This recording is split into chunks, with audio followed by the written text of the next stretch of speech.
You get stale. Popcorn. Popcorn. You forget about things like stale. Popcorn. Popcorn, stale popcorn. Popcorn. Pop. This is the Stale popcorn. Hello and welcome to the Stale Popcorn Podcast. I'm Steven, and with me, as always, is my co-host, Christopher. Chris, how are you? I'm all right. How are you? I'm good. We got a show for folks. Timestamps below if you want to skip around, take a jaunt around different topics. Hi, Big Di. How are you this fine evening or morning, whatever you're watching it at? Chris, I got some housekeeping. You ready? Housekeep. All right. Go. Chris, what does the number 1 million mean to you? It's a number. I probably got some sort of square root involved. 7 digits. Add to that list, Christopher, the number of views we have on YouTube now. Whoa! Yeah. Believe it or not, How? Ripley's. We got a mill, huh? We got 1 million views. A lot of it is from our shorts. We get a lot of views from our shorts. So it's like total channel views. But we crossed 1 million views. Nice. That's crazy. That's crazy. Congratulations, buddy. Hey, no, congrats to you, buddy. And with that, with the influx of viewership and YouTube and Instagram and everything, we have had some increase in comments. Oh. Not always positive, buddy, but I want to read you some of the funniest ones that I had this week. Oh, okay. I should say mostly negative is the reality of it. Is we made a slight miscalculation in telling our honest thoughts about FNAF 2 and how we came to the realization that we're old men now. Uh-huh. The youths of America just got at us. Yeah. And so this one says, FNAF 2 movie being how you officially come to terms with being Unk is certainly one way to interact with an art piece. True. Apparently, Unk is like the boomer. Really? Yeah, so being called an Unk is a boomer. And then there's this one, which made me audibly laugh. It says, this isn't from the FNAF one, it's from another video. It says, you guys sound like you wear little hats and rub your hands a lot. Yeah, I'll do that weekly because we get so many funny hate comments and all that stuff. It's just great. That's fun. Yeah, it is fun. I got some news, if you'll indulge. Let's hear it. I know you don't care, Christopher. You're right. But the Netflix Warner Brothers deal. Ugh. Yes. Just real quick, just an update. Paramount has entered into a hostile negotiation here. Hostile takeover. And they put in a bid for, hey, how about this much money for it? And I want you to guess the number. You said it was 82 for Netflix? Mm-hmm. So I'm guessing they were like 85. $108 billion. Whoa, buddy. Mm-hmm. I forget, what is this for? Warner Bros? Warner Brothers, yep. All their intellectual properties and rights and everything, both of which Paramount and Netflix have said, we're going to keep theaters open. Don't you fellas worry. So there's that lie that's going to happen. That's a very developing story, very long, but I know you don't care. Why is Warner Brothers trying to sell? They just want to, they're just sick of it or what? We just want, their heart's not in it anymore, Okay. Christopher. Yeah. Did you They don't watch have the Kids love of the WB growing up? Oh, yeah. That was the best sure. of the channels. Animaniacs, yeah. Another little update for you. The Hunt for Gollum. Oh, yeah. YouTube video, I hear you. Yep. Releasing in theaters next year. Next year, huh? Yeah. No, the movie. Yeah. Directed by Andy Serkis. Peter Jackson coming back to write. Apparently, and it's rumored that Viggo Mortensen is not coming back as Aragorn. And who's hunting for him? Viggo. You said he's not. Oh. Is Who's he? hunting for who? You said he's How's not that? coming back? How come? All right. Next. What now? I'll just stop. All right, jeez. He may not be coming back, buddy. So let's get Nick Cage to do it. I'd say, yeah, that's fair enough. Mm-hmm. Chris, I know you don't care. I don't care. There have been a number of trailers that have been released, and we don't even have to talk about them. I just want your yes or no. I'm sorry, being a little negative. It's the Christmas season. I got to be cheer. I got to be Someone's got to be a Scrooge in your house, and you're the one to do it. All right, that's fair enough. All right, trailers. Just say yes or no, because I know you haven't seen any of them. Supergirl. Nope. Street Fighter. Nope. House of the Dragon Season 3. Nope. The Boys Final Season. Nope. The Last Airbender Season 2. Nope. Oh, okay then. Are you asking if I've seen them or if I want to talk about them or what? All of the above. It's fine. I knew the answer to every one of those would be no. Yeah. It's more so to say, hey, audience members, these trailers are out. Go check We're them not out. going to talk about them, but check them out, I guess. All right. Well, thank you for that riveting information, Steve. Yeah. And afterwards, Chris, if you want to check them out, it was a return report. That'd be fine, too. You got news, buddy? I just got one. Pluribus is officially the most watched show in Apple TV history. Wow. Kind of surprising, honestly. That is actually very surprising, yeah. I would have thought Sev would have took it. Yeah, because not many people were talking about Pluribus. I would say Severance is the best Apple TV show. Yes. Well, let's see how, because Pluribus has like 2 more weeks, right? I'm just saying, if we were to ask me now, Oh, yeah. I'd probably go Sev, Plur. Ooh, I might go Ted Lasso, then Pluribus. If I'm just for now, Pluribus. I mean, it's new. Mm-hmm. And Yeah, I'd probably go Sever, Ted, Plur. and then maybe fourth, I'd go Shrinking. Shrinking. Yeah. Mm. I'd probably go that order. You been watching anything, buddy? I know you don't care, Steve. I care about every word you say, Christopher. Smallville. Oh, boy. Do you remember? I'm just gonna do a pop quiz. What happened last week on Smallville? Last week, was this the one that Lex smothered his mom was smothering his brother? That was a couple weeks, but yeah. Okay. He's No. smooching his Bobby brother. Drake. Was that last That's week? like 18 weeks ago. All right. Last my week, defense. it was the one where the cheerleaders spike the drink and Oh, make them that's fall in right. love. Yes. And this is the episode after that. And this, buckle up, Steve. This is my favorite episode of the entire show so far. Mm. Lionel's in prison for murdering his parents.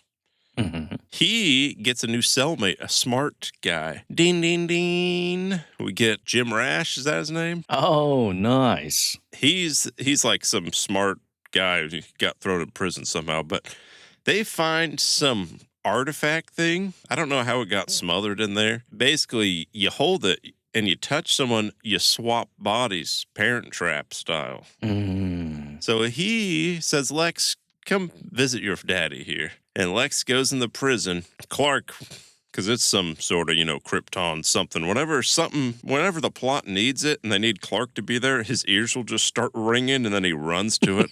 Yeah. So he runs to the prison and he sees Lex is about to touch Lionel and he sees like Lionel's got something in that hand. So he runs and pushes Lex away. Mm-hmm. And then Lionel accidentally touches Clark. They swap bodies. Oh. And Clark kind of he's in Lionel's body and he's like, doesn't really know what's going on. So now he's stuck in prison as Lionel. Lionel's out as Clark. And he gets out of there and he goes back to the farm. And he doesn't know anything about Clark's powers, mind you. Mm-hmm. And so he shows up. Jonathan, the dad's like, hey, Clark, can you help lift this truck? And he's like, what do you mean lift? There's no jack or anything. It's like, with your hands, come on. I don't got all day. And he kind of moves it up a little. It's like, come on, above your head. And he he lifts it up and he has the super strength. He's like, what the? Mm-hmm. And then it cuts to him. He goes upstairs and he's in his little room and he's checking himself out in the mirror. He even takes a peek down yonder. He's like, I like what I'm working with here. Martha, the mom, comes in. Now, Lionel, he's always had a little thing for Martha. Mm. And she comes in and she's like, you're being kind of strange. He's like, what are you talking about? And like, no, something's up with you. And he's like, I need a hug. And so he goes in for the hug and he starts sniffing that hair. And what do you think the next power that's going to become unleashed? His laser. His baby. laser shoots fire out of his eyes and catches the part of the barn on fire. And I'm like, okay, this is crazy. And just throughout the episode, he's just like, things are happening. He's figuring out all these powers, super speed, yada, yada. It goes throughout. It's a fun episode because you got Clark acting like Lionel. Mm-hmm. So he's like Clark's body, but he's dressed up, more suave and fancier, kind of acting like Lionel. It all ends with they swap back bodies at the end, something with black kryptonite. And then Lionel conveniently forgets everything. Oh, very convenient. Very convenient. And another part of this is Lionel is in prison and he's got some sort of like pancreatic cancer that he's going to die in like a month or so. Like he's going to die in prison. When they swap back and he goes for his next doctor's checkup, the doctor's like, you've miraculously recovered. Cancer's gone. Oh. So he healed him. And then also Lionel's like, I feel like warm. I feel good inside. And now he's a good guy. just from swapping, I guess. Now I care. So that was fun. Wait, that was your favorite episode of all time? I think so. Like the whole episode, I'm like locked in. I'm like, this is fun. Did I not raise it up to you enough? No, I mean, from your descriptions of other episodes, I feel like there was more intrigue, more sexual tension in other episodes. Well, this one more had action. It was How many cars were destroyed in this one? I'm sure a good amount. 3 or 4, maybe. Yeah. And then the next episode, because you remember you got the whole Lana storyline, and she's got that tramp stamp tattoo on her back that who knows what that means. There's some drawings in the cave. This part I don't really care for, but what would you guess? I'll give you a guess. So what do you think is going to happen with this tramp stamp and Lana? Like, how is this going to relate to the story of Superman? She's part of a secret organization hunting superhuman people. Not exactly. She's a witch. Oh. She's a witch. She came down on a bubble. Doug. She wore a crown and she came down in a bubble, dog. The whole reasoning behind this tramp stamp is it does a little flashback back in the 1600s, and her great-great-great-grandmother or something is a witch. Yeah. Somehow, some way, she had to wait. I don't know exactly. The tramp stamp gets on her. She ends up like buying the Necronomicon or something and starts reading from it. And then the witch takes over her body. And the witch had 2 pals. So the witch ends up turning Chloe and Lois into witches. So they got those 3, and it's like, I guess, a Halloween kind of episode. But they have powers and they're doing stuff. They're being real witchy. And at the end of the episode, Clark fights them. And they get, I don't remember how I guess they just get hit hard enough that they turn back normal. And they don't remember anything, of course. So they don't remember fighting Clark with all powers. So it just happens every once in a while where they get possessed by a witch? Or... Yeah, it's kind of weird because this was like the beginning of season 4, and she turned to a witch. But the reason she turned to a witch is because she bought some witch book and she was like reading from it, I guess. How to Become a Witch. Yes, for dummies, yeah. And then like one of the last episodes I watched, so there's 3 artifacts, don't know what they do. And so one of them was the one that they swapped places that Lionel had. That little whatever rock thing. That was one of them. Freaky Friday thing. There's another one that's in China. I think Lex found a map of it in like Egypt, one of the episodes. So they're looking for that. And I think there's 3 of them. You got to put it on a table that's in the caves in Smallville, the caves that Clark will just randomly go to and talk to Jor-El or whatnot. The infamous caves in Kansas. The very world-famous caves. Yeah. I guess they're leading to, like, they got to find the 2 more artifacts here. It's kind of like a talisman, Jackie Chan situation, I guess. Bad day, bad day, bad day. They got one of them, and he put it in the table, and now he's trying to find the other 2. But then there's an episode where they go to China, and you find out Jensen Ackles. Oh, yeah. He's into Lana, right? They're dating. But then you find out his great-great-great-grandmother was like a different, like, rival witch or something. So his mom, I don't know exactly the storyline, but he's into the artifacts too. And then Lana's it. I don't care for this whole... I don't care for the witch thing or the artifacts. I don't care for any of this. You're more of a body swapping Dean kind of storyline guy. But why I'm bringing this part up, because you're asking about, like, does she just turn into a witch? Because in one of those episodes, she's like about to get like shocked or something because those Chinese, they're savages. And they're trying to torture her to get information or something because she's in China. And then she just like swaps back to the witch and she starts throwing spells and she's like, you really think I'd let you hurt this body? So I'm like, so you could just swap whenever? And then Clark fights her and she gets knocked back, I guess, and she's normal. But maybe it's like a Hulk situation where maybe if you get pushed hard enough, she turns to a witch. Let me ask you this. When she is possessed by the witch and fights Clark, yes, I assume punches are exchanged, bodies are thrown. bones potentially broken. Well, not hers. Oh. She's kind of like a Doctor Strange type. She's waving her hands and throwing Clark around. She's hurting Clark pretty decent. But no damage really comes to her. He's probably holding his punches a little. But still hitting a woman, right? He's still slapping her around a bit, yeah. So my question is, when she comes out of it, when she becomes unpossessed, is she just like, oh, my back? Well, is that just I think under with the this rug show kind of is deal? like every episode, a character, they always get knocked out so that they are conveniently not like awake when Clark uses his powers. So, I mean, again, obviously it's a fictional show, but I just assume everyone has CTE at this point where like it makes sense why they wouldn't put 2 and 2 together that Clark's a superhero because, I mean, they've had so much traumatic brain injury. It's been 4 seasons, 20-something episodes, a season of just constant knockout, punch. Maybe if I look at through that lens, I'll like the show even more because I'm like, they're all like, they're missing some chromosomes. They are add extra. Their brains split in like 18 pieces. It all adds up at this point. And then lastly, another kind of important thing to add, Chloe, should I go? I guess I kind of talked. Let me go one more episodes here just so I could catch you all the way up. Back in like one of the first seasons, this girl actually had powers. Clark had to use his in front of her, and she used hers in front of him to like save each other. And so she knew his powers, he knew hers. And they had a fun little, they were like dating a little. But then she turned out to be crazy, tried to kill her parents, tried to murder Lana. Always how it goes, yeah. Exactly how it is.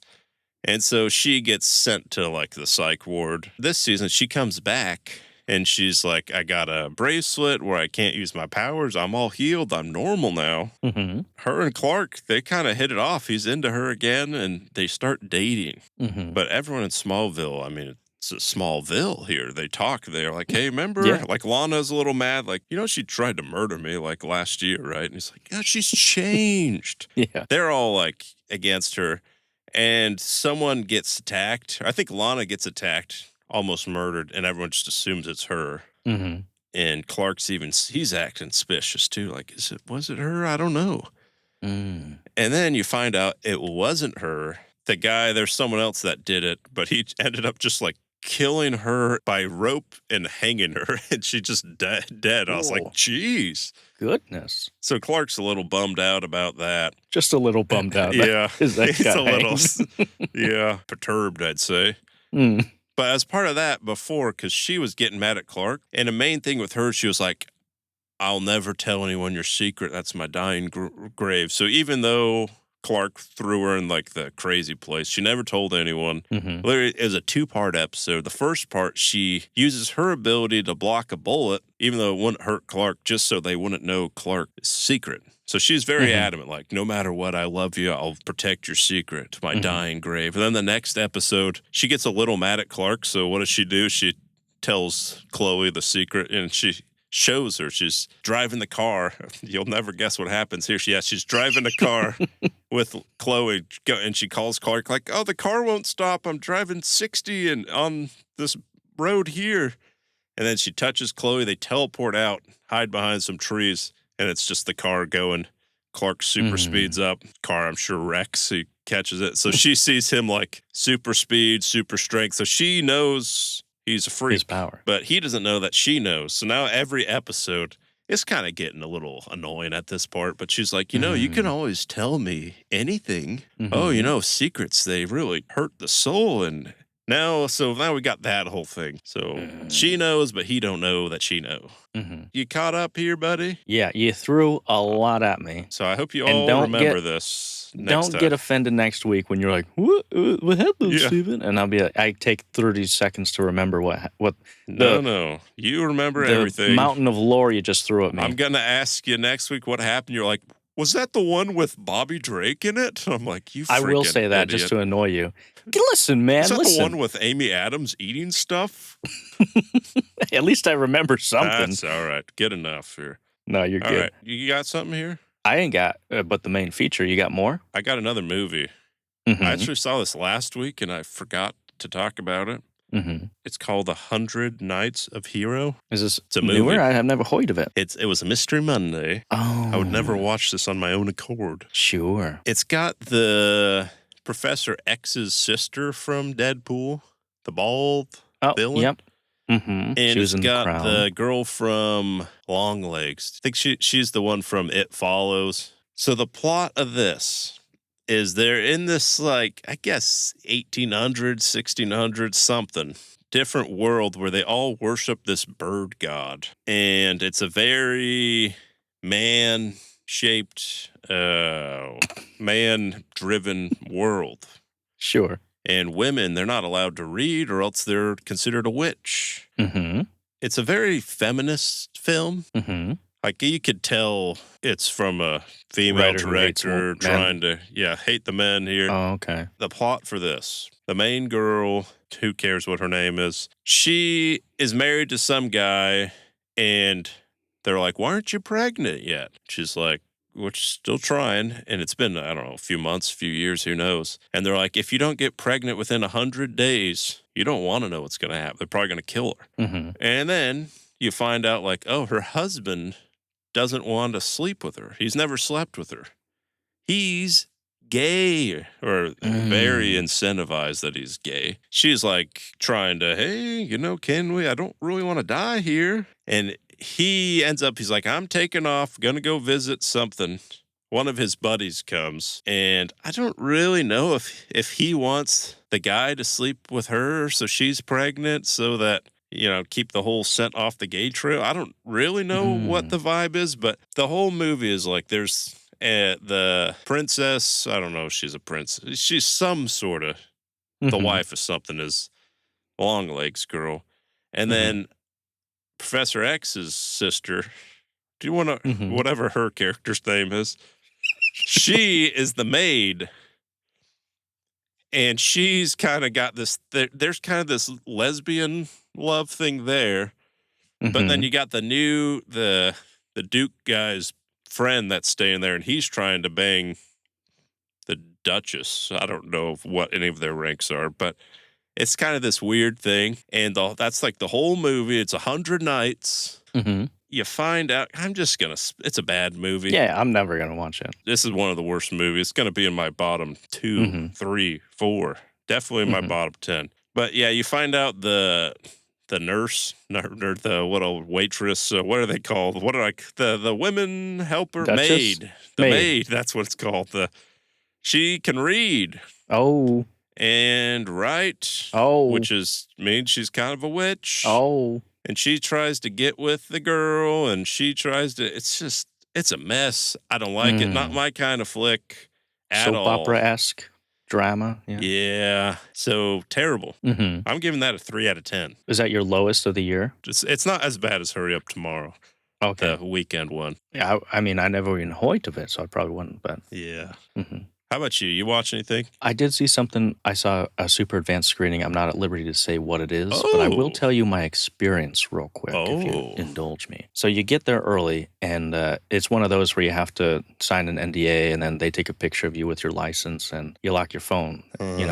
With the phones locked up, you sit next to people, and some people were smarter than me. They brought, sketch pads or books or cards, and I didn't. And so I was like, I have one of two options. I could stare at the screen because it's like you have to wait for like an hour and some change. So I thought I'd be, cordial and talk to the man next to me. And I was actually pretty lucky. He was into a lot of the same stuff I was. We talked about comic book movies and movies in general and stuff. And that moment where you run out of things to talk about, but like you still got like 50 minutes left. You just stare straight ahead for 50 minutes.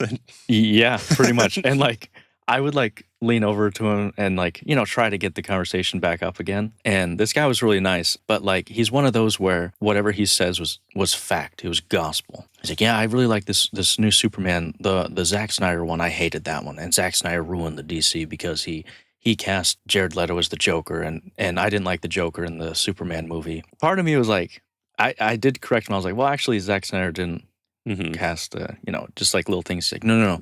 Zack Snyder, he championed for Jared Leto. And I was like, I could either correct this man or just like try to continue You know, this. yeah. What a terrible guy that guy is. Yeah. You know, I was like, I got 50 minutes of this. I'll just play along. But like, he kept like being wrong about like some really basic stuff, and I was just like, oh yeah, I tried. Like, I try. You know, I'm not like a social person that much, but it just got to the point where I was like, I'm gonna run to the restroom. You know, like, yeah, we ended up watching the movie, and I'll tell you. Well, when the movie comes out, we can talk about it. But Yeah. yeah, Let me know I how learned my Avatar lesson. was. Oh well, maybe Mm, it was an Avatar. I assume Anyway, not. but let's dive in. All right. Let's tuck in, dive into Knives Out, get those knives up, knives out, ready for the forks, eating of the meal. I think we'll go over some basic plot stuff and then spoilers and stuff, recommendations. I think, Christopher. Yes. Well, what do you think of it? Just tell me real quick. What'd you think of it? I mean, I'm a huge fan of the franchise here. I like the first one, and I like the second one, and guess what? I like the third one, Steve. This franchise is special to us, Christopher. Huh? You and me, because remember we saw the first one together in theaters? Oh, that's true. Many moons ago. Many moons. Many moons ago, yes. Yeah, it's great. Some of the best mystery. These are way better than the Hercule Poirot movies. You know, the Murder on the Orient Express. Yeah. It's a better Which is version ironic of those, because yeah. Yeah, because those are heavily influenced by the Agatha Christie novels. There's just a level of more fun to these ones. And this one didn't disappoint. It's on par. It's real good. Highly recommend it. It's on Netflix now, but I think if you have the means and time, go see it in theaters so we can bump those numbers up. But in reality, Christopher, you know, just watch it on Netflix. Yeah. It's really hard not to spoil this, so we'll just say it's a murder mystery. Should we just give our ratings and then dive into the spoils? Yeah. Go ahead. Dig a hole. I think I gave that like an 8 out of 10. Nice. How about you? I gave it a 7.5. I might go up to 8. It's definitely in my top 10. Yes. Really good. I do have some cons, but story-wise, it's good. I think pacing-wise, it was really good. Even though it's 2 hours and 30 minutes, it doesn't seem like it because it's paced really well. We're going to spoil this, right? So we already told everyone. Okay. You don't see Daniel Craig till like 40 minutes in. I know. I forget that it was a Knives Out movie. Yeah. And I didn't hate it. Because the main setting up of the priest and all that stuff, I was like, this is interesting. Like, you're setting up the characters and everything. And then when he does come in, you're like, my boy, Benny. I'll say. Yeah, it's a different element because most of this is set up in like a church religious setting. We know Benoit Blanc is a more secular human being, more factual, intellectual. And so to see him in that setting and themes of religion and all that stuff, it's interesting. You know, it's an added layer to the franchise. I thought it was really good. We want to dive into some cons. We want to talk more about the plot. We could go into the cons, I say. All right. There wasn't enough Daniel Craig. Yes. Best part of these movies is him in that southern drawl talking about mysteries and donut holes and all that nonsense. When he did come in, you're like, oh, this is great. It's more of like a two-hander with him and the father, you know, solving the mystery.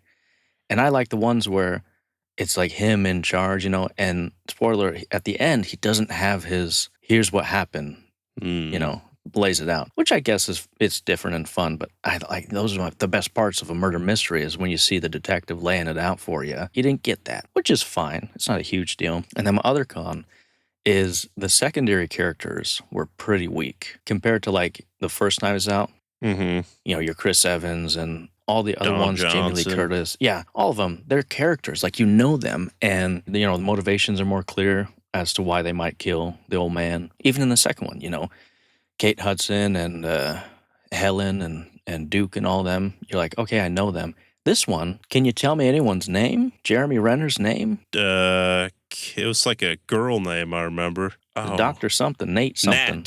Nat. Yeah, sure. And then you got Andrew Scott's character, Kerry Washington. I'm like, they're not really, like, they're just pieces. Like, I don't know. It just seemed like there wasn't enough development for them. So they transferred that development into the priest and like his kind of journey and all that stuff. I was like, that's fine. But you lose like the caring about the secondary characters a little bit, in my opinion. So I wish I would have seen more of like it's an ensemble cast, star-studded. Yeah, sure. But they didn't really have much to do, the secondary ones. Was this less out of the three? I feel like they have less stars in each one. And I feel like each movie is slightly worse than the one before. I mean, where does this rank in the trilogy for you? It is the third. Not to say any of them are bad. They're all great. But it is, Like, do you go 1, 2, 3? I feel like Yeah. that's what most. well, a lot of people are saying this is the best one. Really? I'm like, I don't think this is the best one. It's good. I'd say they're all similar tiers. Rotten Tomato wise, first one 97 critic, 92 audience. Mhm. Glass Onion 91% critic, 92 Mhm. audience. This one 92% critic, 94% audience. Mm. So audience thinks this is the best one, Mhm. which I don't know if any other franchise has 3 movies that are 90-90 on all Yeah. 3. That's Mhm. pretty insane. That's like Lord of the Rings status, yeah. Yeah. Not that they're as good as Lord of the Rings. I'm just saying that was the one that came to mind. Mm-hmm. But yeah, these are good. I like them a lot. Something else I notice is each one is like star-studded, but it's always the least star as the main character. Does that make sense? Because like the first one is Ana de Armas, She was pretty unknown. and then the last one was Janelle. I think, is she a singer? I think she's a singer. Janelle Monáe, Yes, yeah. and then this one, Josh O'Connor yeah, or Jack O'Connor, one of them. Josh O'Connor. Josh, okay. He was good. Like I thought he was acting was good, but it wasn't as astounding as I would have liked it to be, I guess. Like same with His performance or like his character? I thought his character was kind of fine. Like none of the, I thought Josh Brolin was really good, and I thought Glenn Close. Glenn Close was really good, and Blanc here, Craig. They're like those are the 3 that kind of stood out. But and I remember the other ones. It's like everyone is hitting lines. Like Don Johnson was great. Chris Evans is great. Yeah. Even like Kate Hudson or Dave Bautista. Like it seemed like there was none that were kind of just there, and this one it felt like a lot of them were just kind of there. Yeah, like Mila Kunis, she was just kind of there. Yeah, and whereas in the first one you had Darius from Atlanta. Cop He was buddy a or whatever. detective. Yeah. I feel like the second ones are just there. There's hitters. Thomas Haden Church. Oh yeah, He was in this. Lots of good people. They don't do much. Anyway. Yeah, I don't really have too many. Like, I mean, that's kind of my main con, and this is me kind of trying to nitpick. Yeah. Overall, Me like too, I don't like- really have anything terrible to say. I don't have anything really bad to say about it. But I do got some pros, unless you got. That was it. And they're not huge at all. So Yeah. go for your pros. I'm not saying I'm amazing at figuring out plots, but I could kind of normally piece together like what's going to happen. And on all of these, I'm always just like, oh, did not see that coming. Like it's just constantly keeping you on your toes, because when you're thinking, you're like, all right, it's probably this, and then this happens. And that's my favorite thing about these movies is just, it's really good at just misdirect. Yeah. This is going to happen, and then the end reveal, we're like, oh, that's actually, that's fun. I like that. Yeah. Yeah, I think the best murder mystery movies are the ones that you can like follow along and like try to piece it yourself. That's a problem I had with like the later seasons of Sherlock, if you ever watched that show, where you're like, okay, here's the setting up the pieces, and I'm trying to puzzle it together with Sherlock, and then at the end it's like, oh, actually he had a secret sister. It's like out of nowhere, like there was no establishment of that. Nothing there, huh? Whereas this, it does a really good job of like, oh, I forgot about that. I forgot about the jewel, the treasure and stuff. Where's my treasure chest? I want my treasure chest. I want it. Yes, very good. No, it's really good because you can follow along. Like when Blanc comes in and like he's looking at the closet, you're theorizing. You're like, was there like a projectile? Was someone hidden in the closet? They walk it through with you. And then when you've exhausted all possibilities, you get to join them in discovering the next clues. I'm like, that's fun. It's almost interactive in that way. Writing is really good. Script is really tight. It doesn't waste any time. I will say, like the first 40 minutes, I was like, where's this going? I was like, but I'm glad it set that up because you get to see the priest's point of view of these characters and then why Benoit Blanc had him do that. And then you're like, ooh, cool. A lot of moments that I really appreciated. I love me some nonlinear storytelling. You know me, I love when you go at different people's perspective of the same thing. Fun stuff.